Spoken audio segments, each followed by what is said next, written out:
Ako ay isang laking QC at dating full-time tattoo artist na pumasok sa mundo ng diorama.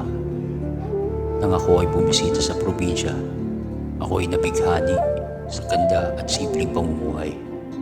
Kung kaya't ako ay lumikha ng mga obra na kung saan lagi kong matatanaw at maalala ang simpleng pamumuhay na aking naranasan sa maikling panahon na kung saan may sariwang simoy ng hangin, tahimik at walang polusyon. At ito ang nagpapaalala sa akin ang aking